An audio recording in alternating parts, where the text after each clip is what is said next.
what I can do to bring up the Cadence environment is I can type ICFB.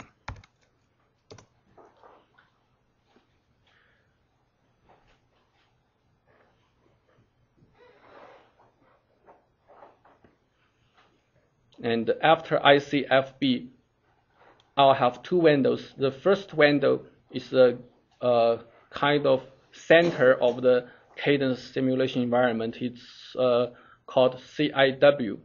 And the other window is the library manager. So in the library manager, we can see we already have multiple libraries. Most of the libraries are related to the process we are going to use, which is AMI06. This stands for AMI semiconductor 0.5 micrometer process. And 0.5, 0.6, as I said, analog designers, they are not accurate. So 0.5, 0.6, they mean the same thing, okay? All right, and now I have to establish my own design library. I can't change anything here. And actually, you don't have the permission to change those NCSU libraries. So we have to do File, New Library. And I'll name this as EDA1. Okay. And I click OK. After that, this is important. For this window, I have to choose Attach to an existing text file because we have our design process, which is AMI 0.5 micrometer. I click OK.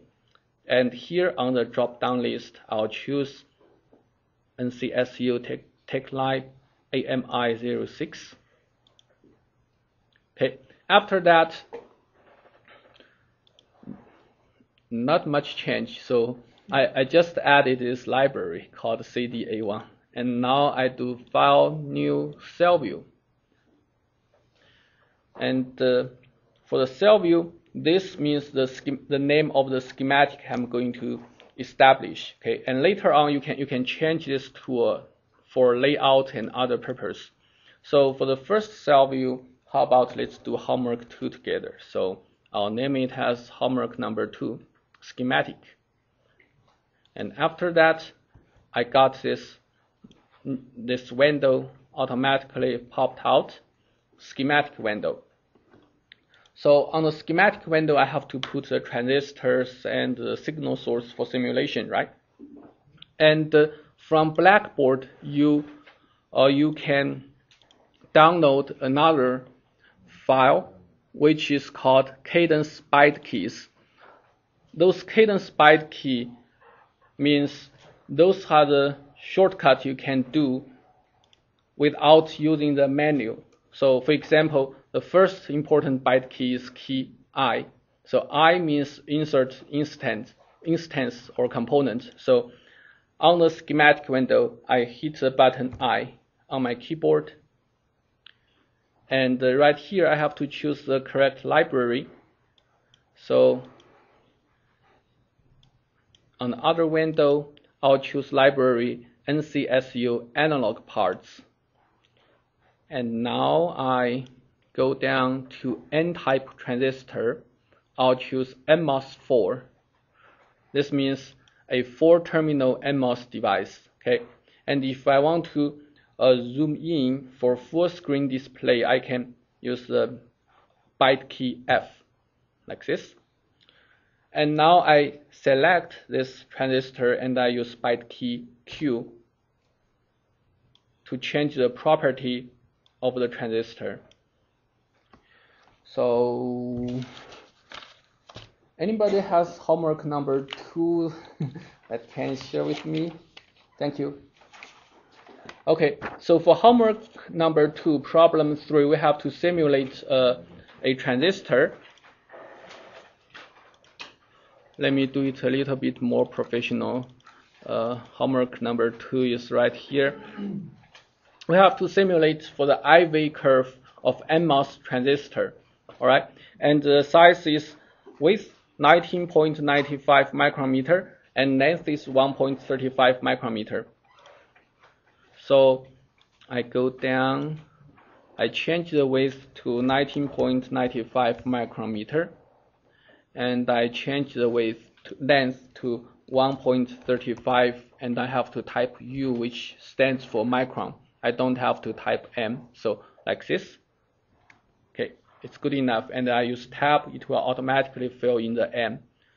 Okay, and this is the size of the transistor I'm going to simulate. And now I have to add other component. So I use hotkey I, and I can go to analog library, choose source, global source, and there I have GND, which stands for ground. Okay, and in the future, once you get familiar with this, you don't have to use this window. You can directly type the name of the cell in that library. For example, I want VDC, which stands for DC voltage. I'll add this DC voltage here, and I use hotkey W to add wire. And I use hotkey C to copy. And the nice thing for Cadence is you don't have to use Control. You simply hit the key C, and that's it. And for the body terminal, where shall we connect it? It's gonna be connected to ground, right? Okay, and I have to get a drain source voltage for the transistor. So I'll copy this over there. And for the gate voltage, you can set the DC voltage here, for example, 0.8 volt, or you can define a variable VGS, stands for gate source voltage. And for drain source voltage, I'll define another variable. I'll call it VDS. Okay. After that, I have to always check and save. If I don't do this, the simulation doesn't run. Okay, so I have to click this button over there, and I go to Tools, Analog Environment. This will bring up the ADE, which stands for Analog Design Environment. And right here, I have to first set up the simulator.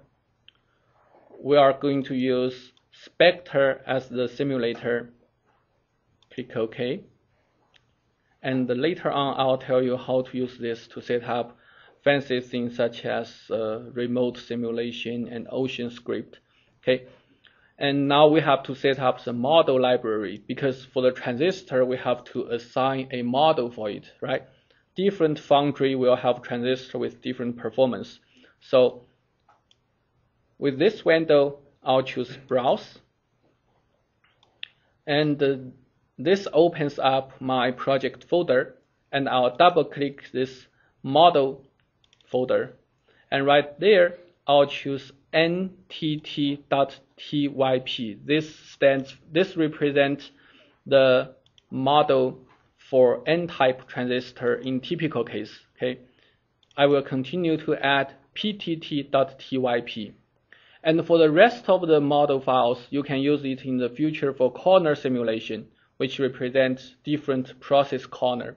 You may have slow process, you may have fast process due to fabrication error, right?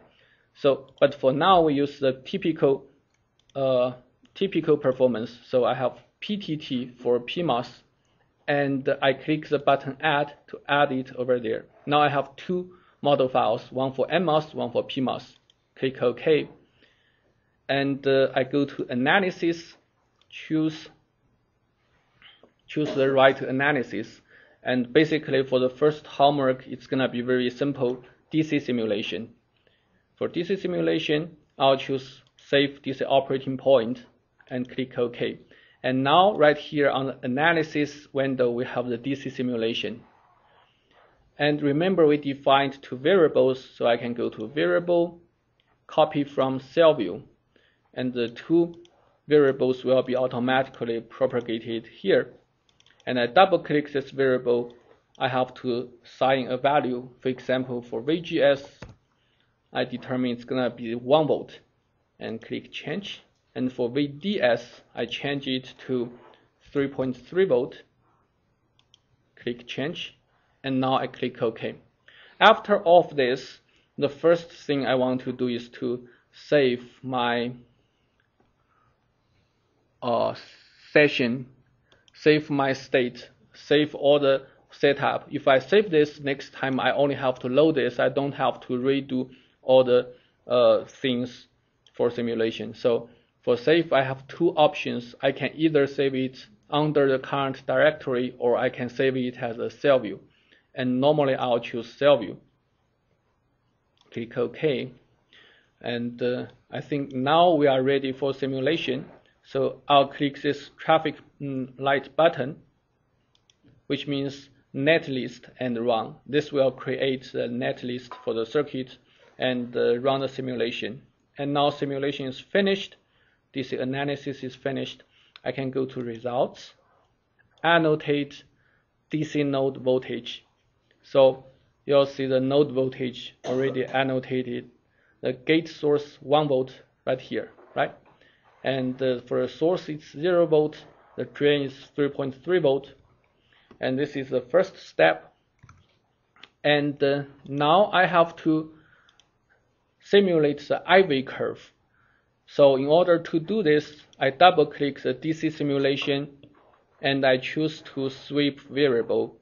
I'll sweep the design variable, and I want to plot the current as a function of VDS. So I will sweep VDS, start from 0 volt, stop at 5 volt, click OK, and I do simulation again.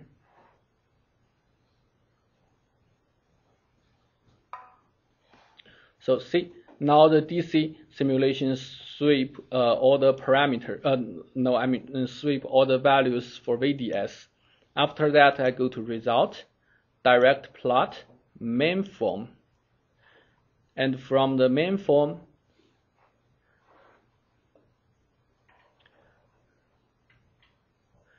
there are options like in the future, if you do more kind of analysis, transient AC, you'll have more options, but right here we only have DC. And for DC simulation, I can plot either current or voltage or power, things like this. And I'll choose to plot current. And I'll plot the terminal current, and on the bottom it tells me select instance terminal on schematic. So I go back to schematic. I'll select this terminal of the voltage source. So this terminal basically it represents the current for the drain, right? So I'll just click this terminal, and now we have one curve. And does this curve make sense? This side it's linear region, right? And this side, suppose it should be very flat to the first order approximation, but we have channel length modulation, so it's skewed slightly. And the next thing is I have to plot the current versus VDS for different VGS. So I go to Tools, Parametric Analysis. And right here, we can add another variable, VGS. And the range for VGS, I'll sweep it from 0.8 volt to 1.4 volt. And I'll do linear step sweep. So the step size, I can choose it to be 0.2, which means we simulate for 0.8, 1, 1.2, and 1.4. Now I go to Analysis, Start. So this is like we add one more dimension to the sweep, right? So now the simulation is finished. I close this, and I go to Result. Okay, on the result window, I can actually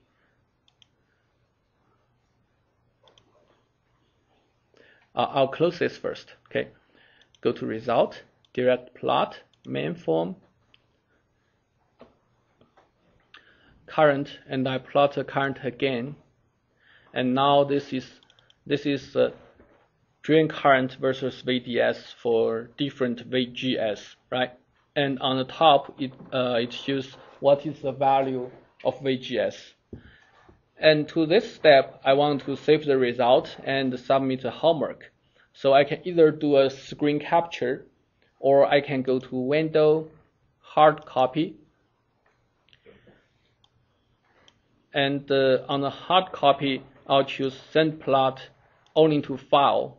And I have to specify the location where I want to save it. I use // which means save under the current project directory. And I'll name it as IV curve, and I'll save it. Okay, it's saved, but it's saved on the Linux machine. Then how can I plot it in Windows and submit the homework? One thing I normally do is I will install the small SSH software. Then I double click it, and I can choose to connect to a Langford. Password, and then this is still the command environment, similar to the Linux command, right? And I click this button over here.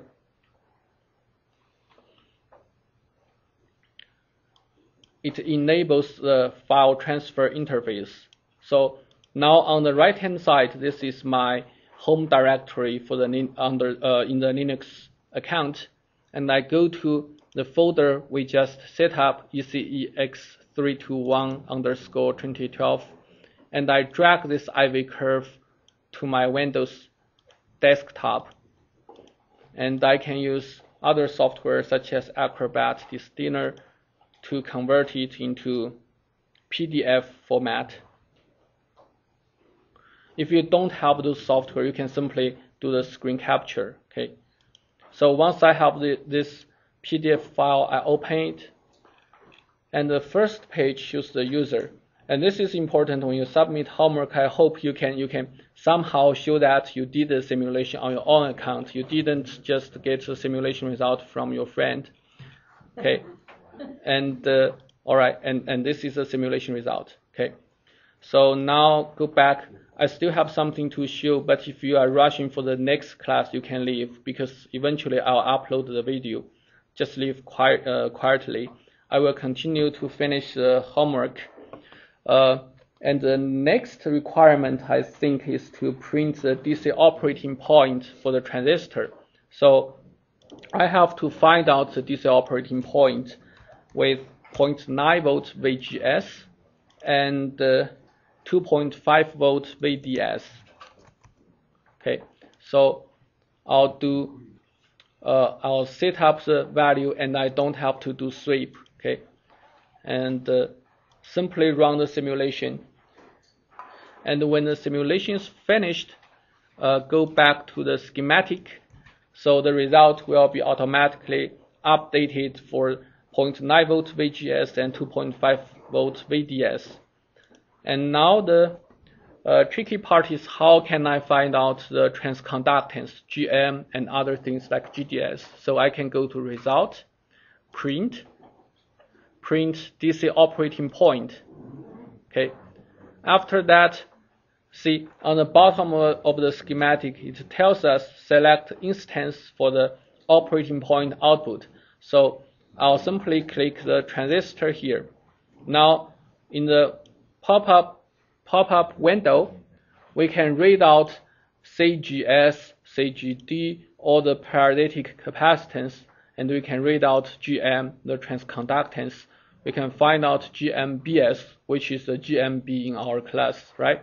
And let's see if we have any other interesting thing. Okay, we have IDS, the drain current. Continue to go down. Okay. We have the voltage, the DC bias voltage, and you can find out VD set.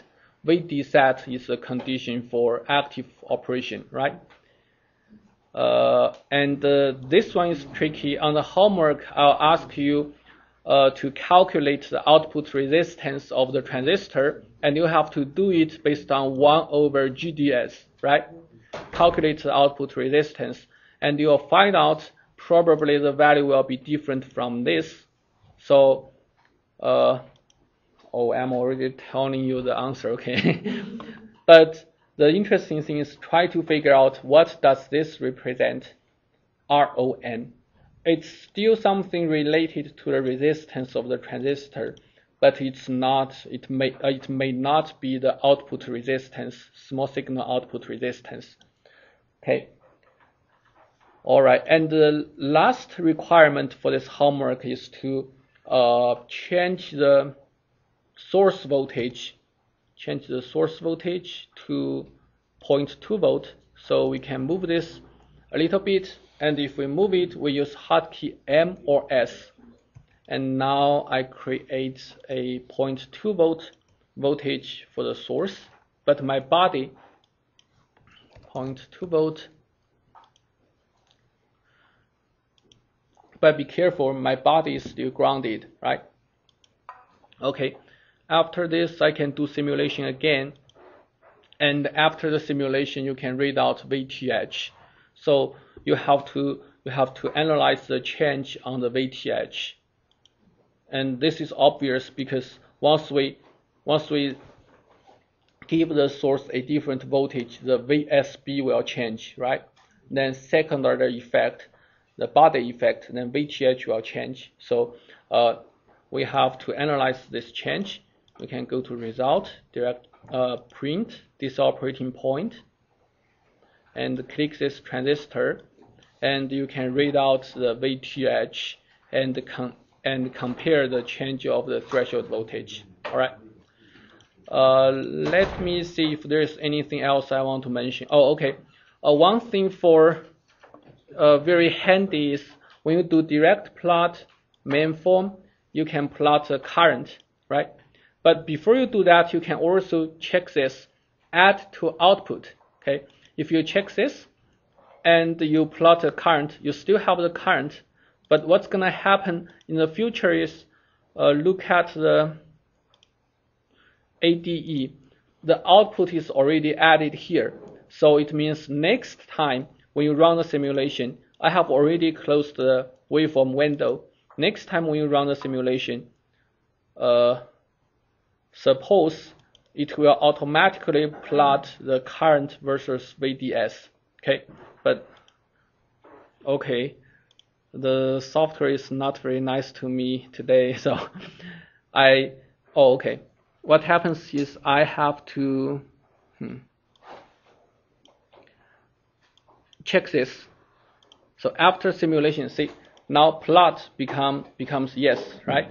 And after I run simulation, it will automatically plot the current voltage relationship. All right. Okay.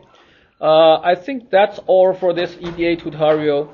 And if you have any question, feel free to come to my office, bring your laptop, and show me the problem. I can help you work